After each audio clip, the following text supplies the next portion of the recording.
Time now for sports on 104.7 The Cave. Here's Ned Reynolds. Mike, the intern Ned Reynolds in the studio. Monday before our nation's birthday, the historic First Street race for NASCAR in Chicago. Had some problems going into that race Sunday. Almost didn't happen. They had some severe weather, and there's a rule, I guess, if there's lightning, they would have called the whole thing. It would have been a nightmare, but were they able to pull it off? Well, the Lightning did cancel the Xfinity race, which was supposed to be afterwards. This race started at 4 o'clock in the afternoon. That was the scheduled time it was to start, but they held it up for 90 minutes because of flooding rains that they had, and part of the course was flooded. Now, they were able to get it partially dried out, and weather tires were put on the car. The winner is Shane Van Gisbergen. I know. Who? What is this? It's a long name. And perfectly all right to say that. Shane Van Gisbergen from Australia, actually New Zealand, is the winner. And he's the first driver in 60 years to win in his very first ever NASCAR race. Now, you're saying, how did this happen? Well, Van Gisbergen is not exactly a rookie and an unknown. He is a world champion at street racing. And Trackhouse Racing, which owns one of the cars, obviously, in the NASCAR circuit, hired him for this one race. Brilliant hire, because he won it, not going away, but in overtime, but he was pulling away from everybody. The guy had much more power and experience driving on a track like Chicago, which is the first time ever. And he was able to outduel Justin Haley and Chase Elliott down the stretch to win in a 2-lap overtime brought about by a late accident. Shane Van Gisbergen is really a top... Let me put it to you this way. The Trackhouse Racing team is owned by a guy named Justin Marks from the pop music industry and by Pitbull. Guy named Perez, named Pitbull. You're familiar with him, aren't you? Yeah, I know who he is. Well, they are the co-owners, and they made the decision to bring in this driver. Now, afterwards, Van Gisbergen, who's a wonderful interview, said, they said, hey, you're race NASCAR full-time? And he said, it'll have to be after 2024 because I'm under contract. He said, but I'd love to. And he's the champion. He won it. Runs the difficult race, which ended in the gloaming in Chicago. It was dark, but they got it done. They did get it done, and again, it was a brilliant move, like you said. Bringing the street race driver into something like this was smart because you got to think about it completely different, and good for them. I'm sure it paid off. They're all getting some money, or at least their advertisers are happy. A golfing cowboy and an old pro from Germany were the big winners over the weekend as well. The golfing Cowboys, Ricky Fowler from Oklahoma State, he wins because he wears the traditional Oklahoma State orange out on the course. And Fowler won for the first time in 4 years on the PGA Tour. He wins the Rocket Mortgage Classic, which was played in Detroit or contested in Detroit, and won it and fairly convincingly. So Ricky Fowler gets his first win. The old pro is 65-year-old Bernhard Langer, who won the U.S. Seniors Championship. That was played at Stevens Point, Wisconsin, and Langer, who is a wonderful golfer, he's won, I think this was his 46th Seniors victory, is really a classic golfer, guy in great shape, and he gets the win. So it's Ricky Fowler and Bernhard Langer who are the two big winners. I know that we still have, 3.5 weeks or so before all the teams report to their training camp location, and I am excited because that means the season is really ramping up. We do have a football championship happening this month, though, which is interesting.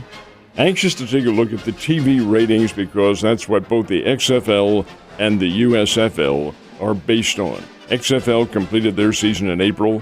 USFL completed its season over the weekend. It's the Birmingham Stallions beat the Pittsburgh Maulers 28-12.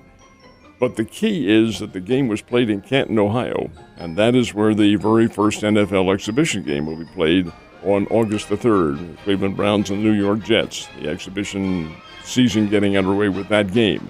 But here you have a USFL game that was allegedly attended by 20,000 fans. That's what the announced attendance was. I want to see the TV ratings for what both of these spring football leagues did.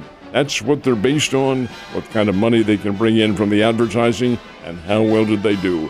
And that will be determined, I imagine, sometime this week. So tell me, we're in the second part, or almost to the second half of the season for the baseball Cardinals in St. Louis. You think we're going to have a good start to this second half? Well, we are right there at the second half. The second half actually began late Saturday with the second game of the doubleheader, and they had game 2 in the second half of the season yesterday. Cardinals took 2 out of 3 from the New York Yankees, who absolutely did not impress me at all. The Yankees, punchless, could not hit, had very little offense, and yet New York did win 1 game in that 3-game series.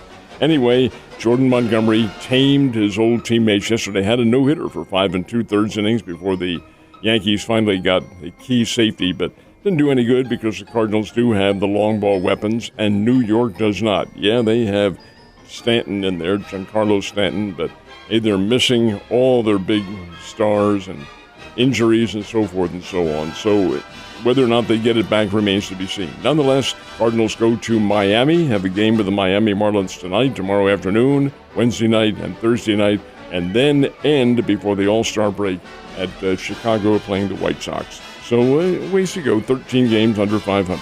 Pretty good weekend overall for the Cardinals, too. And Springfield Cardinals as well. They have a good weekend. Well, it depends on how you look at things. Both the Springfield Cardinals and the Kansas City Royals, and, unpredictability is the mantra of Major League Baseball. Who would have thought that the Royals would take 2 out of 3 from the Los Angeles Dodgers? But they did at Kauffman Stadium in Kansas City, and that included a 9-1 win yesterday. As far as the Springfield Cardinals, they did win last night 5-4 over the Arkansas Travelers. Now, that series began on Wednesday. So the second half of the Texas League season, which does count. I mean, you win the first, and there's a new winner in the second half season. The Cardinals are 2-3 in the second half, having played all 5 games on the road. Now they return home, play the Amarillo Sod Poodles beginning on 4th of July night under the new lights at Hammons Field. This will be interesting to see if that makes any kind of difference at all. It probably will on TV. We have our next TV game on Friday night. But the fact of the matter remains that the Springfield Cardinals are 2-3 in the second half, and plenty of time to get a whole lot better, and I think they will. It's good to see at least we had some positive things to talk about on a Monday in regards to our baseball teams looking for the rest of the season. We're going to talk about the opposite of that. Usually when you get let go from an organization, it happens on a Friday, and that's exactly what happened Friday afternoon. A massive bloodletting from ESPN. It was, and kind of unexpected in a way, and some of the top people on the 4-letter network were let go. Susie Colbert, who had been with them for 27 years. She was let go. Keyshawn Johnson, and not a big fan of his. Jalen Rose, these are all basketball analysts. Jeff Van Gundy, who's a former coach. Steve Young, the great quarterback from Brigham Young and the San Francisco 49ers, football analyst, he's gone. That's just a few. There's somewhere in the neighborhood of 20 who were given the axe by ESPN. Why? Corporate America, folks. Disney, the Disney Corporation, owns 80% of ESPN. Financial figures are not encouraging. People are pulling the cord, so to speak, on cable and on satellite. Everything's going to streaming now. The financial situation is going to be a whole lot different. Get rid of some of the high-priced people. Some of these people are making over $1 million a year. So the communications industry, of which we are a part of, is undergoing a massive upheaval, and I think that's symbolic of what happened with ESPN. Yeah, it was sad to see some of those guys and gals go. Some of them are really good at what they do, but I'm sure they'll land somewhere eventually. Maybe not making $1 million, but making something. All right, Ned, you have a great 4th of July, and I'll see you on Wednesday.